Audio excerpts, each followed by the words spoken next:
നിങ്ങളുടെ ഇഷ്ട പരമ്പരകൾ എക്സ്ക്ലൂസീവായി സൺ നെക്സ്റ്റ് ആപ്പിലൂടെ തികച്ചും ഫ്രീ ആയി ഇപ്പോഴേ ആപ്പ് ഡൗൺലോഡ് ചെയ്യൂ. ഞാൻ നല്ല മൂഡിലിരിക്കുകയായിരുന്നു. എന്തിനാ എന്നെ പിടിച്ചോണ്ട് വന്നത്? എല്ലാം നശിപ്പിച്ചു. രൂപേഷേട്ടാ, അരുൺ സാറ് വിളിച്ചിരുന്നു. എന്നിട്ട് കോച്ചിങ്ങിന് പോവാൻ ഇനി അധികം വൈകിക്കാൻ പാടില്ല എന്നാ പറയുന്നത്. ദർശനെ, ഈ അരുൺ സാറെന്ന് കേൾക്കുമ്പോഴേ എന്റെ മനസ്സിൽ IPS യൂണിഫോം ഇട്ട ദർശനെയാ കാണുന്നേ. ദർശന പോയി തുടങ്ങാന്ന് പറഞ്ഞില്ലേ? അതിനു മുൻപ് എനിക്ക് ചില കാര്യങ്ങളൊക്കെ ഉറപ്പിക്കാനുണ്ട്. എന്ത് കാര്യം? ദർശനയ്ക്ക് വരാന്ന് പറഞ്ഞൂടായിരുന്നോ? പാവം, ആ സാർ എന്ത് വിചാരിച്ചാണോ? ഞാനേ സാറിനെ വിളിച്ചിട്ട് ദർശന എപ്പോ വേണമെങ്കിലും ക്ലാസ്സിന് വരാൻ തയ്യാറാണെന്ന് പറയാം. വേണ്ട രൂപേഷേട്ടാ, ഇത് കുട്ടിക്കളിയല്ല.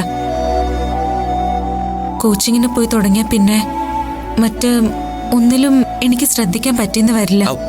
വേണ്ട, എന്റെ ആഹാര കാര്യങ്ങളൊക്കെ അപ്പച്ചി നോക്കുമല്ലോ. ദർശനയ്ക്ക് രാവിലെ എഴുന്നേറ്റ് കുളിച്ച് വൃത്തിയായി അങ്ങ് പോയാ പോരെ. രൂപേഷേട്ടാ, ഓഫീസിലെ കാര്യങ്ങൾ രൂപേഷേട്ടൻ വേണം നോക്കാൻ. ചെയർമാന്റെ സ്ഥാനത്തിരുന്ന് കാര്യങ്ങൾ പഠിച്ചു ചെയ്യണം. അയ്യോ, എന്നെ കൊണ്ട് പറ്റില്ല. പറ്റണം. ദർശന എന്തോ ഒന്നും അറിയാത്ത പോലെ. ആ ഫയലിന്റെ മണം അടിച്ചാൽ തന്നെ എനിക്ക് ഓക്കാനം വരും. എനിക്ക് പണ്ടേ അതൊക്കെ അലർജിയാ. രൂപേഷേട്ടാ, ഉത്തരവാദിത്വങ്ങളിൽ നിന്ന് ഒഴിഞ്ഞു മാറാൻ നോക്കരുത്. ദർശന് അത് ദർശനയ്ക്ക് ചെയ്യാൻ പറ്റൂ. എന്തിനാ ഇതിന്റെ ഇടയിൽ എന്നെ വെറുതെ? രൂപേഷേട്ടാ, ഞാനങ്ങ് ഇല്ലാതായാലോ? ദർശനെ, അതെ, ഞാനങ്ങ് മരിച്ചുപോയാ കമ്പനി വേണ്ടെന്ന് വെക്കോ? വേണ്ട. എന്തിനാ ഇപ്പോ അങ്ങനെയൊക്കെ പറയുന്നോ? രൂപേഷേട്ടൻ വിഷമിക്കണ്ട, ഞാനത് വെറുതെ പറഞ്ഞതാ. വെറുതെ ആണേലും ഇങ്ങനെയൊക്കെ പറയാൻ പാടുണ്ടോ ദർശനെ? രൂപേഷേട്ടാ, എല്ലാ കാലവും എല്ലാവരും ഉണ്ടായിന്ന് വരില്ല.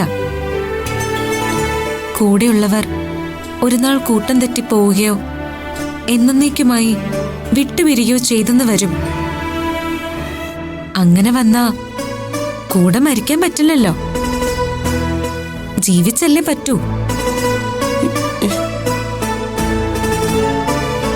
ദർശനമില്ലാത്ത ഈ ലോകത്ത് ഞാൻ കാണില്ല, ഉറപ്പാ.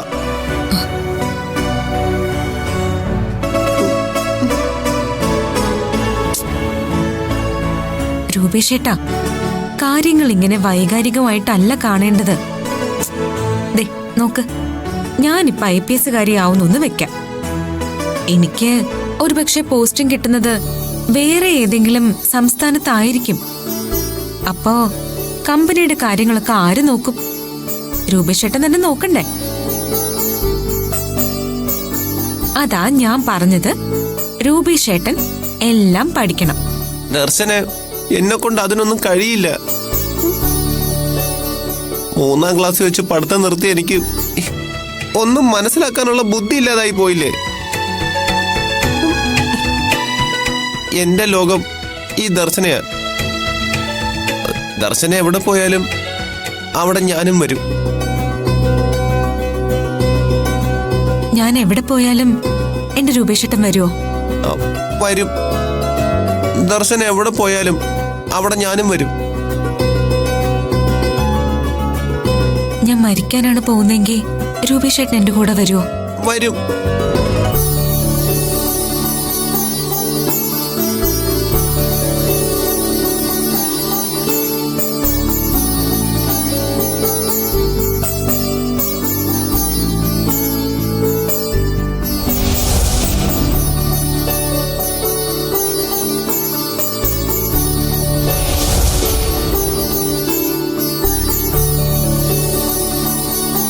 പഠിപ്പും പത്രാസും സൗന്ദര്യമൊന്നും അല്ല രൂപേഷേട്ടാ ഒരു പെണ്ണിന് വേണ്ടത്.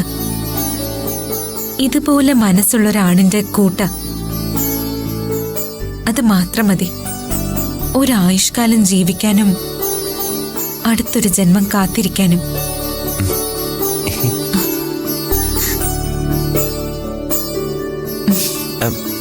ദർശനെ എനിക്ക് വിശക്കുന്നു.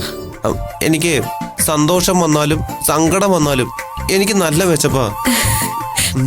ആണോ?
മോളെ, മോളെന്താ ഉറങ്ങാത്തെ?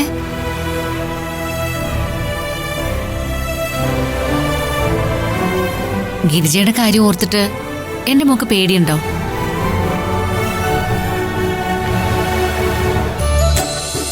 മോള് പേടിക്കൊന്നും വേണ്ട.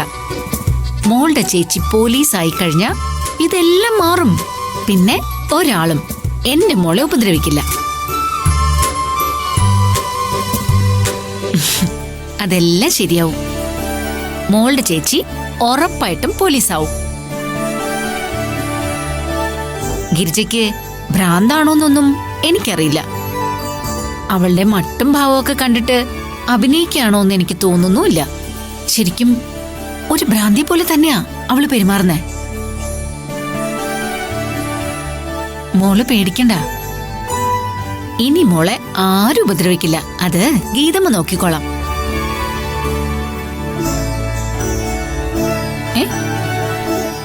മോളെന്താ പറഞ്ഞേ? ആരടിക്കുന്ന കാര്യ പറയുന്നേ? ആ, ഗിരിജ ഇടിക്കുന്നോ? എടി ഭയങ്കരി, ഗിരിജ ഇടിക്കുന്നോ? നീ ആള് കൊള്ളാലോ. ഗിരിജ കേക്കണ്ട, അവക്കേ ഭ്രാന്ത് കൂടും. മോളെ, സമയം ഒരുപാടായി. എന്റെ മോള് കിടക്ക്.